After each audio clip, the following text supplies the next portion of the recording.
People of Nelsonville, and welcome to Video Assault. I am your new host, Eric. Micki sadly couldn't be the host today because she got arrested for violating her restraining order by being closer than 100 feet from Taylor Swift.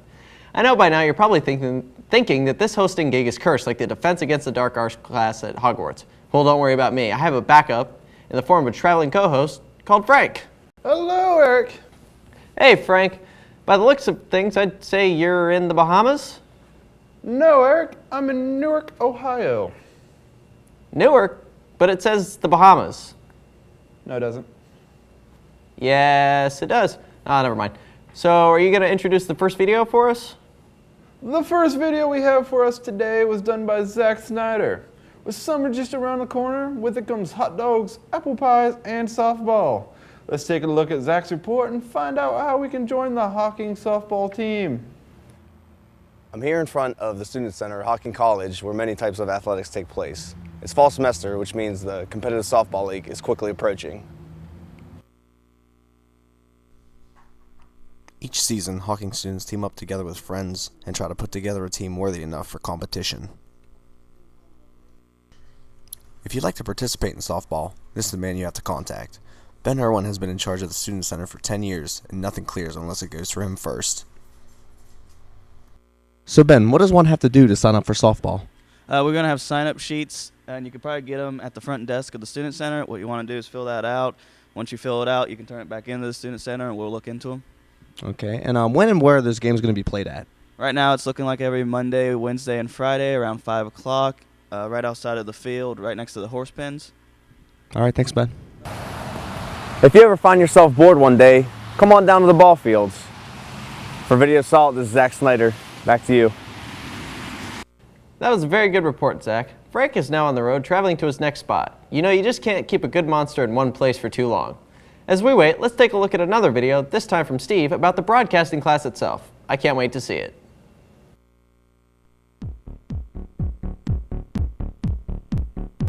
Students prepare for a live television broadcast. They work under the instruction of Harry Tompkins. Ever since the beginning of the broadcasting program, we've been doing a live weekly newscast. Mainly for them, I want them to learn how to use the equipment, how to use the cameras, the editing equipment, the lights, the microphones, how to write scripts and prepare storyboards.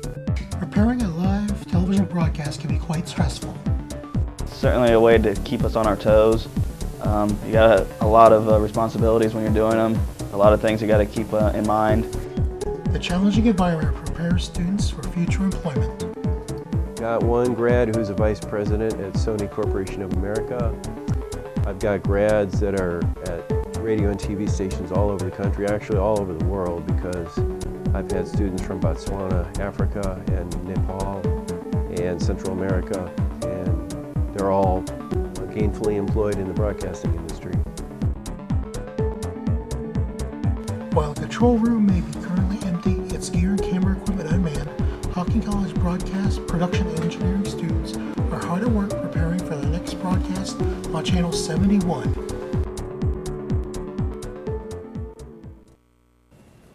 That was an amazing report, Steve. You know us broadcasters are well known for deceiving our audience. Take this mic here on the desk, for example. You probably think the audio you're hearing is coming from this mic, but you'd be wrong. Look, it's not even plugged into anything. What you're hearing is coming from a mic on my t-shirt. We're sneaky little punks like that. I'm back, Eric. Frank, I see you've moved to a new location. Where are you now? It looks like you're in Egypt. Egypt? No, Eric, I'm in Las Vegas. I see. Well, it's time to play the next video, so Frank, tell us what you've got coming up next for us here on Video Assault. Up next, Eric, is a commercial break. We'll be right back after a word from our evil corporate overlords.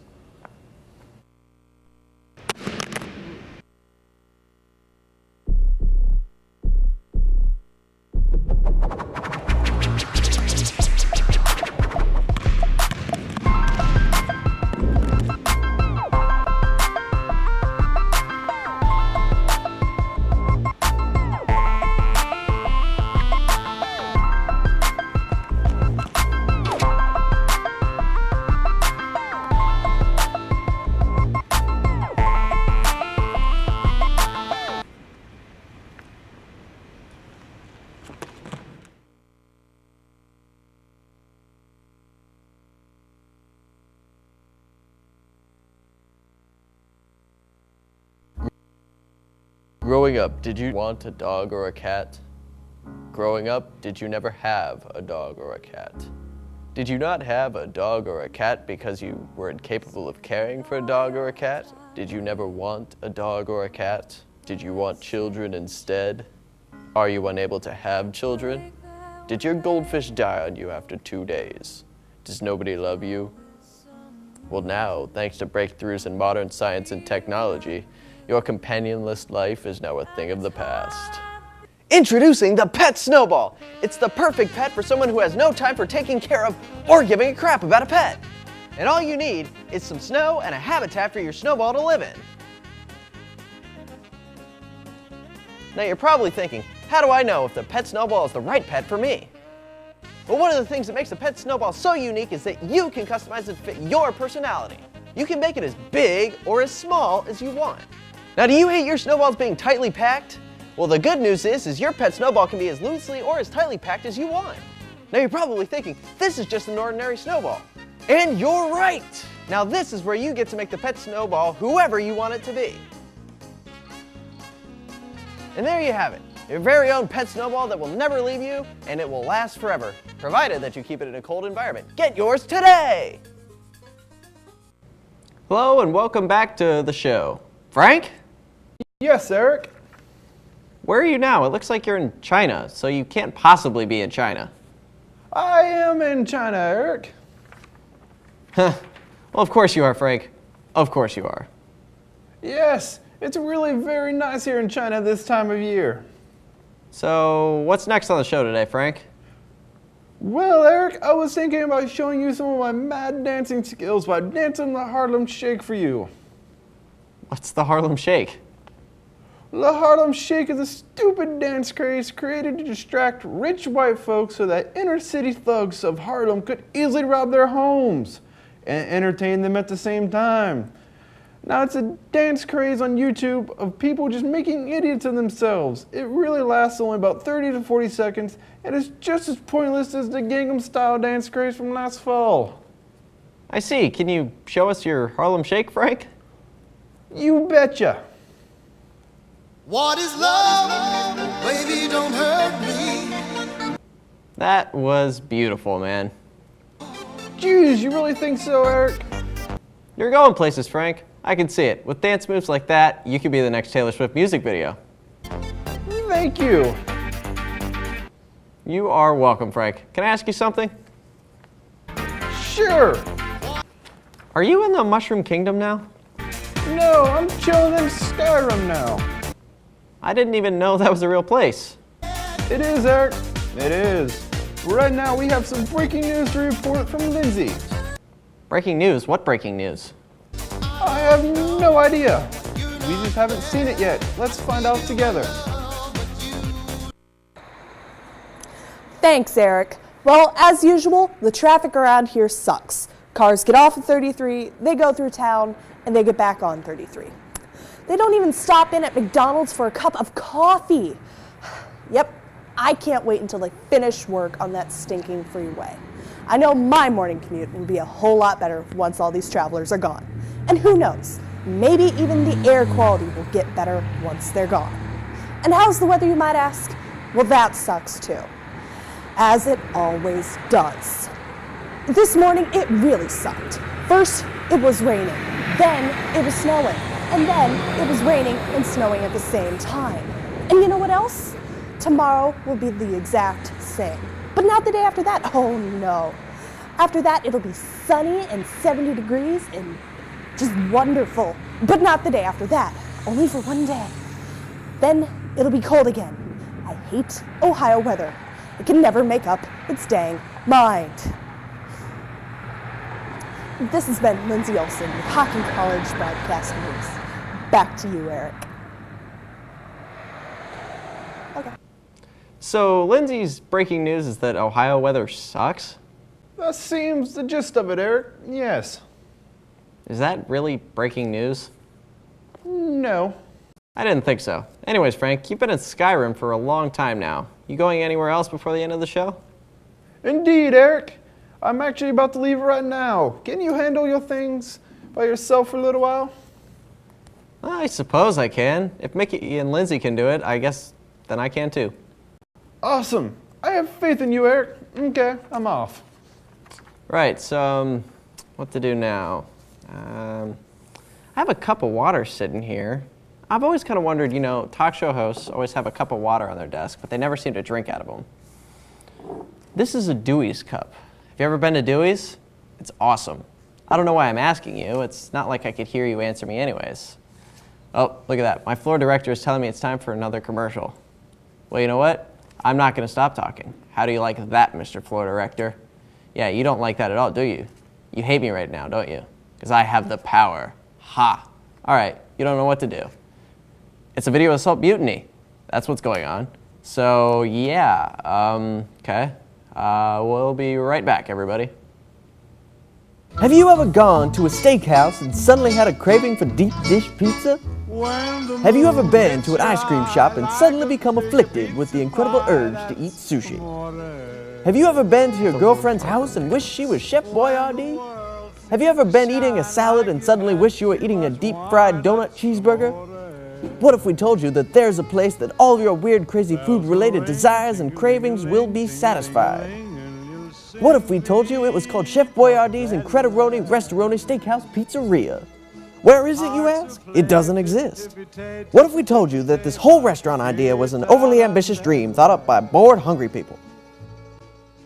When the stars make you drool just like a... Patroni live in the woods. There are many of them. Patroni come in many shapes and sizes. Patroni are generally peaceful creatures. Some Patroni have horns, others have antlers. Full-grown Patroni have been known to fly on occasion. Most Catholic Patroni do not believe in the lower portion of the rainbow. All Patronis are Republicans. Many Patroni are born with 7 legs, however, many of them fall off due to the uncontrollable leprosy in the animal kingdom. No Patroni will live forever. They all die eventually. Just remember, if you see a Patroni, well, congrats, you've seen a Patroni. This message has been brought to you by Neanderthal for President in 2016. It was the left. I'm still hosting this show solo. So one of the staples of this show is that there's a movie review every week, and this week is no different. However, Spicytard is taking a break this week from doing the movie reviewing, so instead, here's Levi Smith with this week's Video Assault movie review. Spicytard's out for this week, so I'm taking over the movie review, and this week we look at Bronson. My name's Charles Bronson, and all my life I've wanted to be famous. I knew I was made for better things. I just didn't know what as. This is the post office I did own. This is what I got away with, and this is what they gave me. 7 years. Don't worry, son. You'll be out in 4.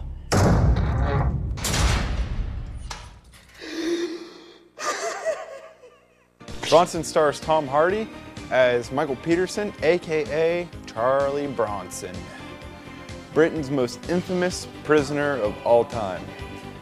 At the age of 19, Michael Peterson entered a post office with a sawn-off shotgun and got busted and was sentenced for 7 years.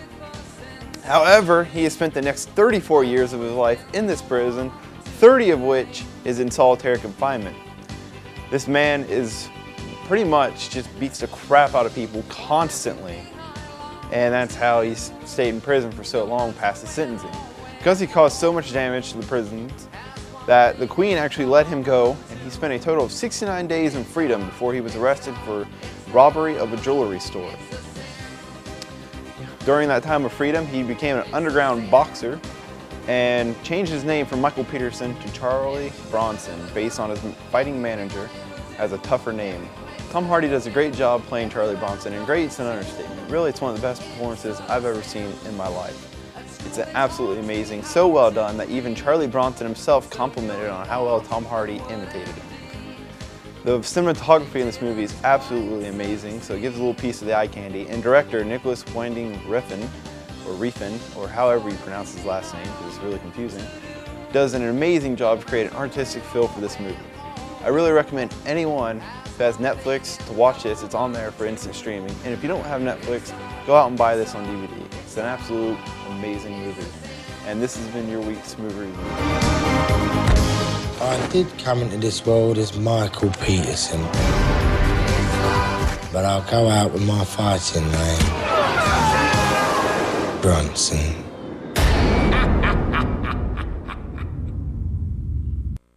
Bronson looks like an awesome movie, Levi. Thank you for the review. It's a lot better than that lazy movie review Spicy usually comes up with. I mean, Spicy is so lazy and does very little in broadcasting class. I don't even know why we let him near a camera. But hey, his name's Spicytard after all. Eric! Frank, you're back. Are you in space? No, I'm in Lindsay Lohan's head. Oh, yeah, I guess I see it now. How did you get in her head? It wasn't easy, Eric. Let's just say I disguised myself as a line of snow and waited for her to come by until she kind of ingested me. I see. That sounds horrible and a little bit dirty. It's not the weirdest place I've ever been. Okay, Frank. Well, we're almost done with the show, so I believe we have one more video left. Yes, we do. Frank, you may not know this about me, but I enjoy producing Hollywood movies from time to time. Is that right? Oh yes, I love it. I do none of the work but get most of the money. It's a great way to make a living. It sure sounds like it. Here's the latest film idea I helped produce. Enjoy.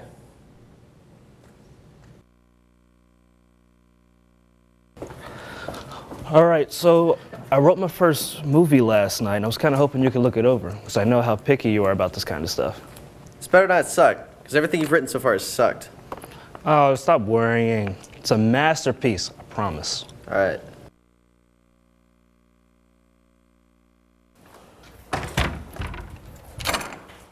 What's up, dude? Not much, just chilling. Same. Wanna go do something? Like what? I don't know, we can go to the movies, a restaurant, bowling. I don't care. Let's go bowling. All right. Well, it sucks. Yeah, this is pretty bad. I should have saw this coming. Well, I mean, it's workable. We just gotta make it so epic that the audience doesn't realize that it's garbage. And how do you suppose we do that? Well, let's start with a dialogue. Hello, sir. What are you doing? Absolutely nothing. What about yourself? The exact same thing. How about we do something amazing? Whatever do you mean? We could bowl, we could eat, or we could see a movie. Okay, let's just do that.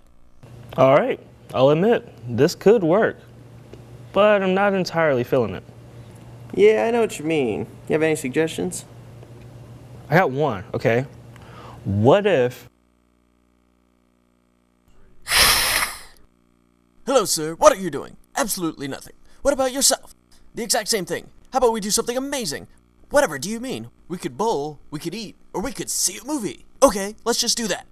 I feel like this is working, but there's something missing. Something like what? I think we just need one small adjustment. In a world where a vampire and werewolf are friends. Hello, sir. What are you doing? Absolutely nothing. What about yourself? The exact same thing. Two friends who are stuck in a world of continuum of boredom and self-loathing. How about we do something amazing? Whatever do you mean? Will do the completely possible to save themselves entirely.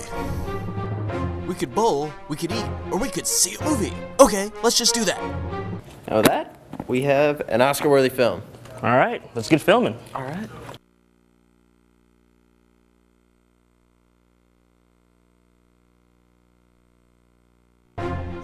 In a world where a vampire and werewolf are friends. Hello, sir. What are you doing? Absolutely nothing. What about yourself? The exact same thing. Two friends who are stuck in a world of continuum of boredom and self-loathing. How about we do something? But that's all the time we have for on Video Assault. No, I'm having way too much fun with you, Eric. Well, I've enjoyed our time together too, but sadly the show is over and we have no more videos to show. And quite frankly, I'm tired of watching you travel the world. Well, how about next time I stay in the studio and you travel the world? Would I have to pay any money for that? No, it's all paid for by Hocking. Really? Really. Is that why they have no money for the broadcasting class? And is that why we use equipment from the 90s? Frank? Oh, look at the time! It's time to say goodnight. Good night, Eric. Good night, Frank. And we will see you next time for another subpar episode of Video Assault. This is Eric, signing off. Scooby-Dooby-Doo, where are you? We got some work to do now. Scooby-Dooby-Doo, where are you? We need some help from you now. Come on, Scooby-Doo, I see you, pretending you got a slipper. You're not fooling me, 'cause I can see the way you shake and shiver.